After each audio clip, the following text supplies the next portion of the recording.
அனைவருக்கும் வணக்கம். நான் உங்கள் வேல் கணேசன், ஃபவுண்டர் ஆஃப் வல்சி எல்எல்பி. ஸ்டூடெண்ட்ஸோட அடுத்த பிரச்சனை என்ன அப்படின்னா, சுற்றுப்புற சூழல்னு ஒன்று இருக்கு.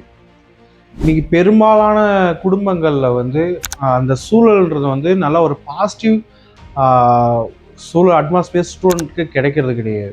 அதாவது என்ன சொல்றது அப்படின்னா, நிறைய பெரும்பாலான வீட்டில் அவங்க அப்பா தண்ணி அடிக்கக்கூடிய ஒரு பழக்கமாக இருக்கலாம், இல்லை ஒரே சின்ன அறைக்குள்ள ஒரே வீடாக இருக்கலாம், இந்த பக்கம் டிவி ஓடிட்டு இருக்கலாம், இந்த பக்கம் ஏதோ ஒரு டிஸ்டர்பன்ஸ் இருக்கலாம், தினம் ஏதோ ஒரு பிரச்சனையாக இருக்கலாம்.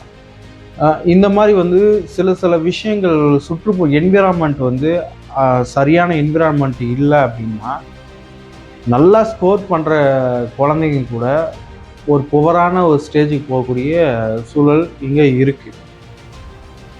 அப்போ என்னன்னா, அந்த சூழலை நம்ம உடனே மாற்ற முடியாது. இருந்தாலும் குழந்தையோட மைண்ட் செட் சரியாக இருந்துச்சு அப்படின்னா, எந்த சூழல் இருந்தாலும் அவங்க ஃபோக்கஸ் சரியான எஜுகேஷனில் கண்டிப்பாக இருக்கும்.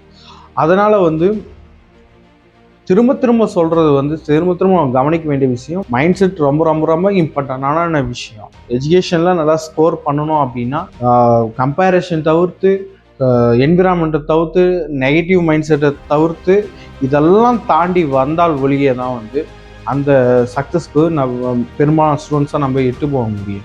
அதனால் ஸ்டூடெண்ட்ஸை பொறுத்த வரைக்கும் உங்களுக்கு அந்த மாதிரி ஏதோ ஒரு என்விரான்மெண்டல் சிக்கல், அந்த மாதிரி ஏதாவது பிரச்சனைகள் எதனா இருந்தால் கண்டிப்பாக நீங்கள் அந்த மைண்ட் செட்டை மாற்றி ஆகணும்.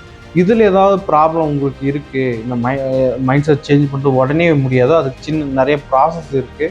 கொஞ்சம் கொஞ்சமாக என்ன ப்ராப்ளம் நம்ம கண்டுபிடிக்கணும், அதுக்கேற்ற மாதிரி நம்ம அடுத்தடுத்த ஸ்டேஜில் ப்ராக்டிஸ் நம்ம பண்ணணும். அது பண்ணக்கூடியவர்கள் அதை நம்ம சரி பண்ண முடியும்.